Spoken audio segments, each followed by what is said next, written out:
Welcome back to the Hold the Phone podcast. I'm joined by my co-host Ryan. How you doing, buddy? What's up, everybody? I'm doing all right, I guess, in this first weekend without football. Hey, trying to hang in there. We got a little football. We're gonna talk about it later in the show. But yeah, we got something. It's better than nothing. So I guess last time we talked to you guys was a Super Bowl preview. The Super Bowl came and went. It was extremely boring in my opinion, but I would like to hear Ryan's thoughts on the Super Bowl. You see, I don't know. I personally love the Super Bowl. I know everyone was saying it's boring, but I mean, when points are more valuable and they come more at a premium, I thought it was great. I thought it was suspenseful. I thought it was exciting. I mean, it did get a little boring watching punt after punt. And hey, I think Johnny Hekker, he deserves an award, but I didn't like the execution by Sean McVay. I think he outcoached himself. I think that was one of the cases where he tried to make adjustments before he needed to, and then he just, like I said, he outcoached himself. Yeah. I was surprised that they didn't turn to a fake with Johnny Hekker as many times as he's done that in his career. Like they've done like a fake punt with like a throw. I'm surprised they didn't put one of those in there, but I guess they thought it was too predictable. But obviously, you got to give credit to Brady, Belichick, and of course Edelman. What did you think of the game, Alex? I mean, I agree with you in some standpoints. I do think it was suspenseful. I just expected way more from the Rams. I did not expect them to be held to such poor offensive game. Their defense played phenomenal, and like you said, the punters. Literally, if that game would have been like 6-3, the final score, I think one of the punters should have won MVP, but they didn't even Johnny Hekker put them in great field position time after time. He deserved an award. But yeah, go ahead. They wouldn't even let you vote for them as punter, though. Like, if you go on the NFL.com during the Super Bowl, you can't vote for a punter. Yeah, we were looking. We were trying really hard for that one. I know. I find it weird. But, yeah, I agree. I think Sean McVay, I think the moment was just too big for him. I don't know what happened. But he looked, I mean, he didn't look, but, like, his play calls, can't talk. But yeah, he didn't. Words are hard. Today, yeah. No, you're good. Yeah, he just looked flustered, and I mean, it wasn't necessarily boring. It was just like the whole game. I thought, okay, they're gonna win. The Patriots are gonna pull this out somehow.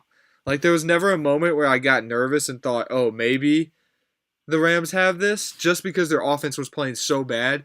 And one major thing that came to my attention is, I believe it was the first quarter when Goff ran and he was like scrambling and ran to the sideline and one of the Patriots players hit him.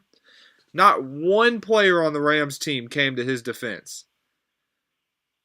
Not one. Like nobody jumped up and started pushing the guy who pushed him out of bounds real hard or nothing.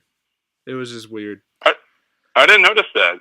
Huh. Good catch. I mean, yeah, usually guys, if you touch the quarterback, it's all over the place. I remember when Kiko Alonso did that to Josh Allen, everyone was like, we had like the entire offensive line up in Alonso's face. And I know people do that with Cam too. Wasn't there a big hit at the Steelers game this year? Yeah. They caused everybody to freak out? Yeah, it was a big one. But yeah, it was just weird. Like he scrambled and then he ran for the first down and got pushed out of bounds on the Rams sideline. And not one Rams player came to his defense. Like, I mean, they helped him up, but they didn't push the Patriots or anything. They just kind of looked scared. I don't know. It was weird. I mean, they do have a really good get-back coach, so maybe that was it. Dude, they switched it up for the Super Bowl. It was really? It was a different guy. I saw it on, I don't even remember what I was looking at. I think it was like ESPN's Instagram or something. Yeah, it's a different guy. That's why they lost, man. Probably. Oh, gosh. Fatal mistakes. But yeah, Brady gets another one. Edelman's MVP. I saw a lot of people had a problem with him winning MVP, which seemed weird to me. Like he had. Okay. Yeah, go ahead. No, go ahead. I was gonna say I was glad that Edelman won. I guess more importantly, I'm glad Brady didn't win because Brady really didn't have that great of a game. I thought it was between Edelman or Stephon Gilmore, who was, I think, rated the best cornerback in the league this year and had that game-clinching interception near the end zone. So I think it was between those two. I think they got it right. I agree. So I guess we can. So what did you? Yeah, go ahead. Oh, I was just gonna say one thing that I saw earlier this week was a lot of people saying that the Rams Super Bowl window is now closing pretty drastically. What do you think about that? Do you think their window is closing? I think it could. They signed a lot of guys to 1-year deals, and I don't think a lot of those guys are not going to be back next year. And I don't know. I mean, I don't know what's going on with Gurley. They say he's not injured, but I don't know. It seems weird. I mean, I don't know. I think they probably have another year. Like, I think they'll be in the playoffs next year and they'll have a chance, but I wouldn't consider them a favorite to come out of the NFC. Right, I agree. Would you trade Gurley? I'd make it available. I'd want to see what I could get for him. Interesting. All right, well, no, I mean, I completely agree with you. I just can't wrap my mind around it because, I mean, like 4 months, or like not even 4 months ago, I'd say like a month or two ago, Gurley was the man. Everyone was all on top of Gurley. Like, you know, like he's leading fantasy teams. He's crushing teams. I mean, he's refusing to get inside the end zone, but I mean, he's still racking up fantasy points. But I mean, this guy's a monster. And now, like, here we are 1 month later, and they're like, maybe we should trade this guy. Maybe we should stick with C.J. Anderson. Let that sink in. C.J. Anderson was with like 3 different teams this year, and now they're like, this guy could probably be our franchise running back. Yeah, that's true. I can see what you're saying. I agree with you, though. I think they have to explore the option. I mean, yeah, just see what you can get. What was I going to say? Oh, now we can jump in. So you put a poll up on our Twitter. Hold the phone 4 on Twitter, right? Yes, sir. Okay. Cheap plug. It was which head coaching hire was the worst? And the options were Brian Florio, Cliff Kingsbury, Zach Taylor, or other. So I'm going to let you take the floor on this one because you know a lot more, but I do have a feeling we're going to disagree on this choice.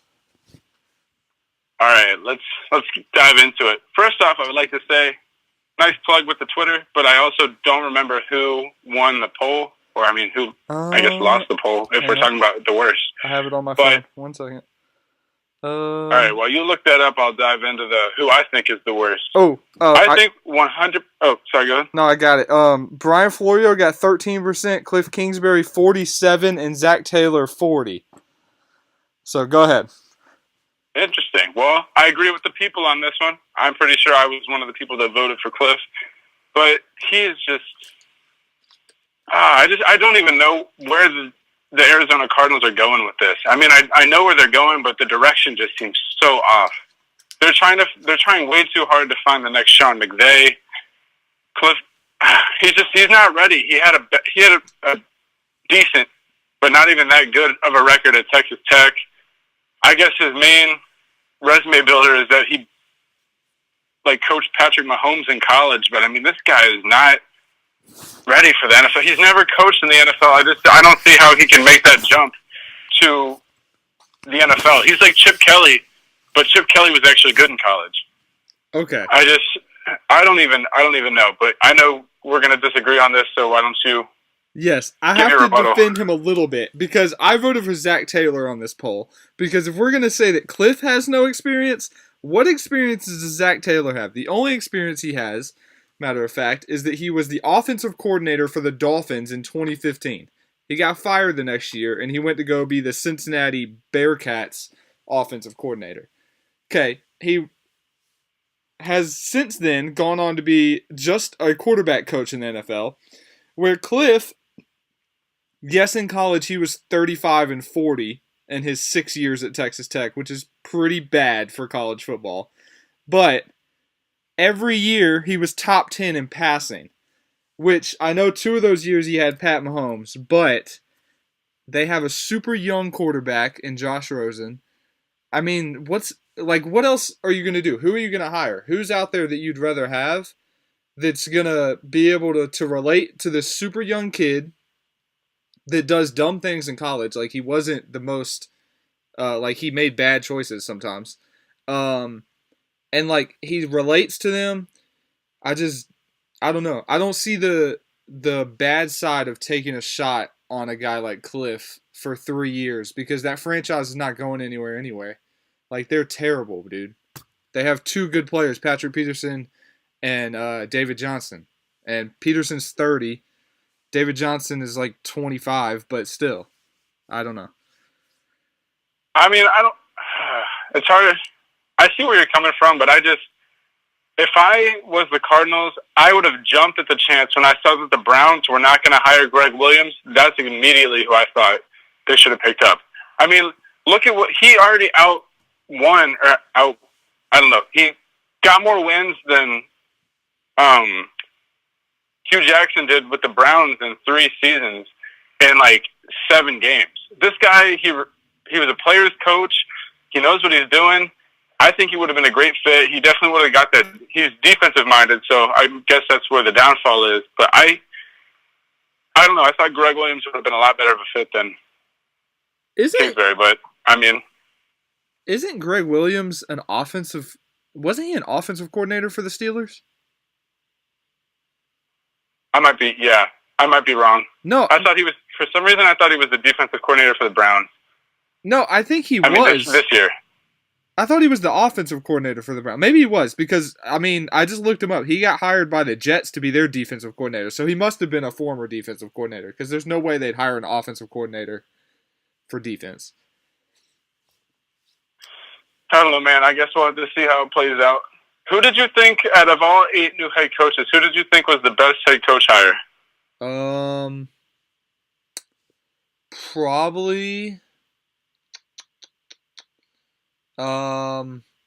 Probably Bruce Arians down in Tampa. Oh, you took mine. I completely agree. Why do you think that?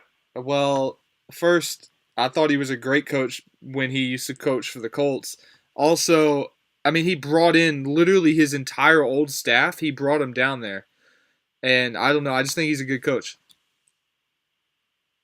I'm really excited to see what he does with Jameis because I know Jameis is somewhat of a disciple of Bruce Arians. I think they met a long time ago before Jameis was even at FSU. I think they were at a camp together, so I'm excited to see what they do. I'm excited to see what he does with Mike Evans, and I'm excited to see what he does with this defense because this defense has some pieces. Yeah. But I think that he'll do great. On top of that, they hired Todd Bowles as their defensive coordinator.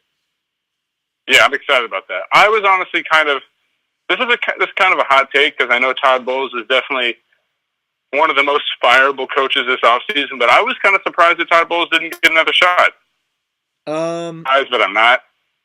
I'm surprised. I would have liked to see him maybe get that Cardinals job or something. The Cincinnati job, literally the Zach Taylor hire makes no sense to me because Andy Dalton is not your future.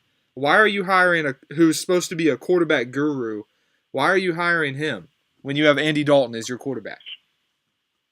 Well, a lot of these teams are trying to find the next Sean McVay, and I mean, if you compare Zach Taylor to Cliff Kingsbury, Taylor is at least closer to Sean McVay than Kingsbury is because he actually was on McVay's coaching staff. You know, he's kind of falls into that coaching tree. But, I mean, I see what you're saying. He's super inexperienced. That's another place I think Todd Bowles could have ended up was Cincinnati. But, I mean, I guess they're trying to get this quarterback guru in there to turn Andy Dalton's career around. Or maybe they're about to release Andy Dalton and draft a QB. No Dwayne Haskins. He's coming. Haskins is not going to be Cincinnati's quarterback. He's going to go probably top 10, either Giants or Jaguars. But I'm guessing we'll have a mock draft episode where we can draft who we think each team will have. And I cannot wait for that episode. But how cool would that be if he stayed in Ohio?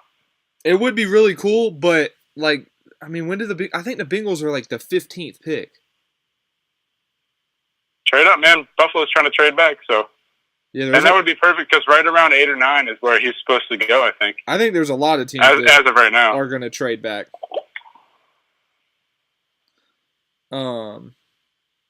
Just like the Jaguars. I think the Jaguars are going to end up signing somebody like Nick Foles, and then they're going to end up trading that pick back, I bet.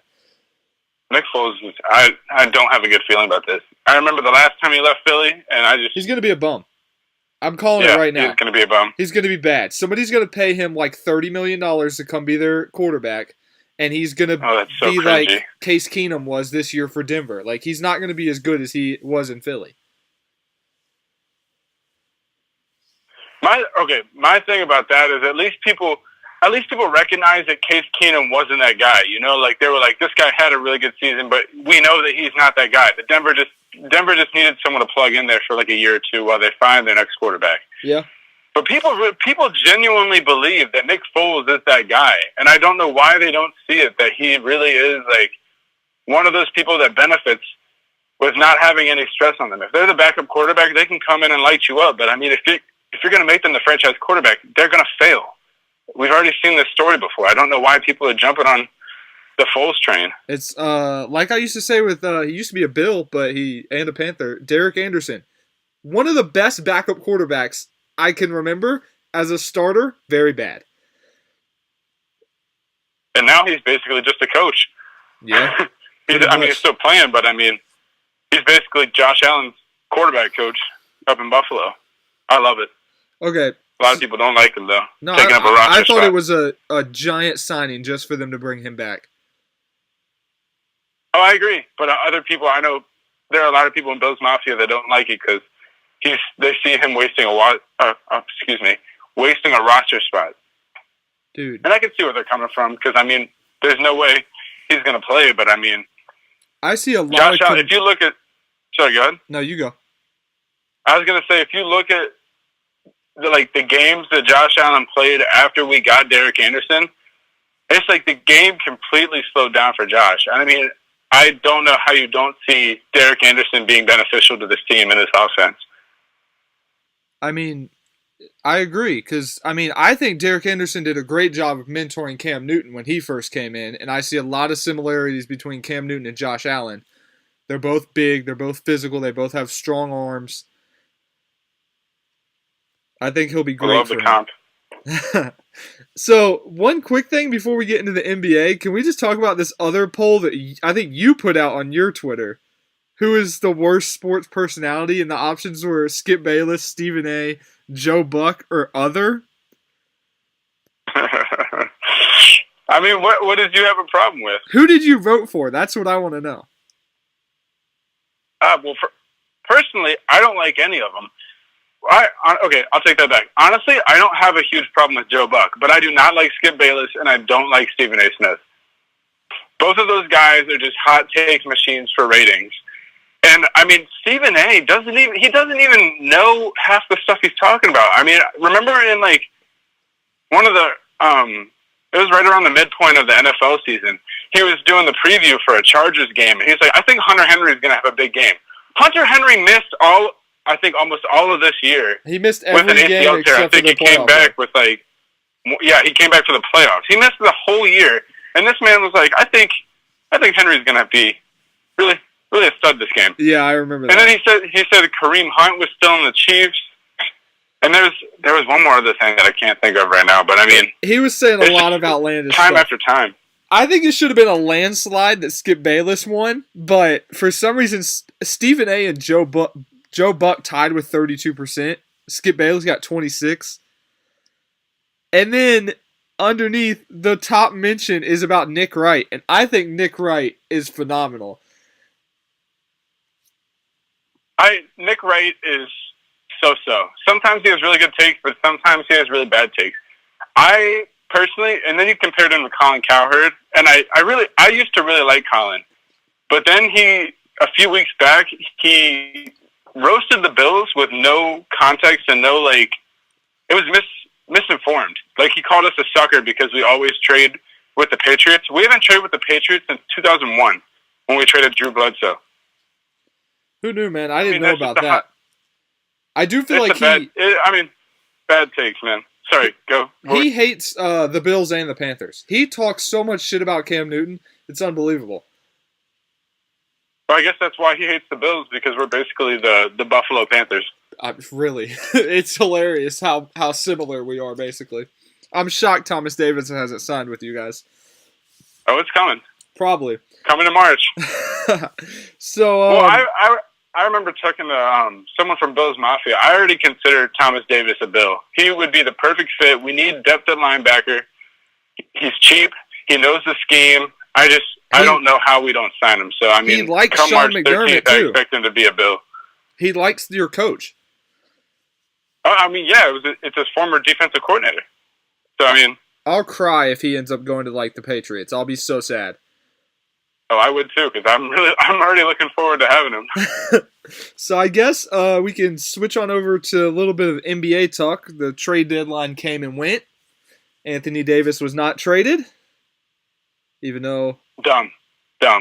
what? It's dumb for It them was not so to trade dumb. him. Well, just looking at the offer that the Lakers were giving them, it is so dumb. That Dude, the Pelicans, it was literally Kuzma, Josh Hart, Lonzo, Brandon Ingram, and the first round for this year and a first round in 2021. and like Rondo and Beasley. Yeah, they were giving literally the entire team. Like, they would have had to sign like 8 free agents just to fill out the roster for the next game. I don't see, because yes, that would have been a huge step back for the Pelicans, but that provided them with such a young core of players that they really could have done, like they could have pulled a Philadelphia and just done like the process for like 2 years, and then they would have been great. I mean, look what Philadelphia is doing now, and I mean that could have been them. I don't think But it would have been I that mean, big of a They setback. passed up on it. I don't think it would be that big of a setback. You suck right now, Pelicans, even with the top 5 best player in the world playing. You're going to get 3 young pieces, 2 draft picks, and if y'all suck bad enough, you have a chance to get the number 1 pick this year. Like, I don't get it. I would have made the trade. I guess they're holding out because they want Jason Tatum from the Celtics and those like 5 picks that the Celtics still have from the Nets. But I don't get it. I think if they traded him to the Celtics, that would be so dirty, because he has so clearly stated that he doesn't want to go to Boston. Oh, I think the Lakers are still going to get him. I just think the Pelicans wanted to wait till the offseason. I don't know what kind of beef they have with Magic Johnson, but I don't think the Pelicans front office is jiving well with Magic. Oh, I don't think the whole league is. I think the league is against the Lakers. Not like the actual league, like Adam Silver, but like all the other teams. Because they think that him and LeBron are just colluding to make all these super teams. When really they haven't done anything. Like their best trade this week was for Mike Muscata. They traded Beasley and Zubac for a 3-point shooter that stands in the corner. Yeah, I saw a lot of Lakers fans screaming about that. They didn't really like that trade. No, I But love the trade. did you see LeBron's All-Star roster? Yeah, dude. All of his players are like going to be free agents this year, except for like one of them. I can't remember who it was. The one is Kyrie's a free. Who is it? James Harden. There you go. Yeah. But on his But, bench, like, he has Klay Clay. Thompson, Yeah. AD. He has 4 Damian free Lillard. agents. Yeah, it's crazy. But some of the trades that happened were probably the biggest one is Tobias Harris to the 76ers with the Clippers. Because that solidifies them with a pretty good starting 5. I mean, it's Ben Simmons, JJ Redick, Tobias Harris, Jimmy Butler, and Joel Embiid. I really like the starting 5. My problem with that is, where's the bench? They don't have a bench. I mean, they got rid of Robert Covington when they traded for Jimmy Butler. I mean, they just shipped off Markelle Fultz. I mean, they don't really have, other than TJ McConnell, they don't really have anybody on the bench anymore. They got Jonathan Simmons back, but yeah, I agree. They don't really have a strong bench, so those guys are going to be playing a lot of minutes. But you talked about that's going to hurt them come playoff time. Oh, for sure. They're going to get tired, injuries, stuff like that. But you talked about them trading Fultz. They traded him to the Magic, and they got Jonathan Simmons, a 2nd-round pick, and a 1st-round pick back. Which I feel like, if I'm the Magic, okay, sure, we suck. Why not just take a flyer on this kid? Maybe he's really good if we just get him out of that system he's in. And I actually like it for both teams. For the Magic, you get a 21-year-old prospect. And for Philly, you get Jonathan Simmons, who, if you remember, like 2 years ago, he was really good for the Spurs when oh yeah, in the playoffs, and then a first rounder this year. I mean, it's going to be super late. I think it's like the 30th pick or something like that, and then a second rounder. But that second rounder is a high second rounder. It's going to be like the second pick in the second round or something like that. Hey man, don't knock late first round picks. You know who was a late first round pick? Who? Kyle Kuzma. True. He was like 20. He was late 20. No, 28. Yeah, Something. 28, something like that. But I mean, I think the Sixers clearly won this trade. Markel Fultz, excuse me, I cannot talk today. Markel Fultz is too risky of a player. I think he's got too many off-court issues going on. I don't know. I think he's getting in his own head, and now his shot's broken, and I don't know. I guess I see what you're saying. How the Magic are just taking the risk because they don't really have anything to put on the line. Because I mean, they are towards the bottom of the standings. But I mean, I don't know. I'm not a big Fultz guy. No, me neither. But I mean, I hope it works out for him. But yeah. I mean, I hope he can turn around, but I don't know. Did you see the Rajon Rondo game winner against the Celtics? Oh, I sure did. That was awesome. Good moment for him. Last thing, I guess we can talk about the All-Star game for NBA is, I think it's this week? Yeah, this weekend. It is in Charlotte, North Carolina. Woo woo. And are you going? No. Hell, did you see how expensive the tickets were? They're the Oh no, I didn't. They're the most expensive tickets in like the last 10 years. Like the off-market tickets are supposed to be like $4,000. Oh yeah, I'm staying at home. Yeah, it's crazy, dude. Like they Jeez. showed I saw a graphic. I think it was on Sports Center the other day. They showed the tickets from when the All-Star game was in New York. They were like $500. Like scalpers were selling them for that much. In Charlotte, they're like $4,000. I'm like, dude, what? Why? I don't understand. That's crazy. MJ's got to chill out. It's probably not him. It's probably the league. We talked about the Team Giannis and Team LeBron. Did you want to make a pick just for fun? Yeah, man. It's hard to go against LeBron and Wade. I've done that too many times in my life. So I'm going to go with Team LeBron. I think him and his free agent recruiting squad is going to take over against Giannis. I agree, but what about you? Just for fun, I'm going to take Team Giannis because they have my guy Kemba Walker on that team. So he's been a stud this year. Yeah, he's playing with a chip on his shoulder. I just hope they can re-sign him. So then your boy Miles Bridges is in the dunk contest. Yeah, I'm excited. Last thing before we get out of here for this week, we talked about the we didn't. You mentioned there's no more football. We got football in like 3 hours. The American... Yeah. What is it? The Alliance of American Football? Yeah, that's it. Yeah, I'm excited. Could be fun. I'm really curious and excited to see how it turns out. I was looking at the rule changes today. There's a lot. They don't have extra points. They don't have kickoffs. They don't have onside kicks. These are like all like things that have been like in question. I mean, minus the kick. I mean, minus the extra points. But I mean, like, these are all things that the NFL has considered. So I think they really are trying to play on that like developmental side where they're kind of like the experiment for the NFL. Honestly, like, I don't think it'll ever steal anything away from the NFL, but I mean, it's pretty good competition. Yeah, I mean, it'll be fun. I saw that they're adding a referee like up in the booth to call down. Sky Judge. Yeah. And I feel like I'm hyped about that. I feel like it will be a good league for players like who are still in college, like Jalen Hurts. He's never going to be a pro quarterback, but he could probably go to the Alliance and be somebody's quarterback. Like Christian Hackenberg starting tonight for somebody. I think Memphis, but I think Jalen Hurts can make it. I think he could be like a 6th or 7th round pick. Yeah, but Come to Buffalo, man. I don't know. He could probably go to the Alliance and be like a stud starter or something. Yeah, but I mean, at the end of the day, I'd rather be a pro, like That's a true. pro, NFL pro. That's true. But I feel like it's just gonna be like a little farm system. I don't doubt it that he'll end up there eventually, but I think he's got to at least try for the NFL. But I think this is really cool because I've been wanting to have like a kind of developmental league for the NFL for a long time because I think too many young guys like miss their chance. So like their window. Oh my gosh, their window closes too quickly. I think this is a really cool way to give them a second shot, and I don't know, maybe get them another chance to go to the league. Yeah, I love it. What do you think? I love it. You want to just? Who's your team? Oh, I have the Atlanta Legends for sure. All right, I think I'm rolling with the. I know I said it on Twitter. I'm between the Salt Lake Stallions and the Memphis Express. I think I'm going all in on the Stallions.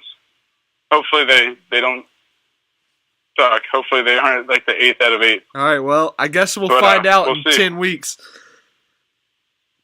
Because they only have 10 games. Yeah. Yeah. That'll be interesting. I think they have 2 games tonight at 8 and then 2 games tomorrow. One starts at 4. I don't know if they both start at 4. One's at 4 and one's at 8. But, I mean, I'm excited to see how it rolls out. So yeah, man. And I'm excited to dive into this off-season free agent and draft analysis with you in the upcoming weeks. So I'm very excited tuned, everybody. For this draft. You got anything else before we play the outro?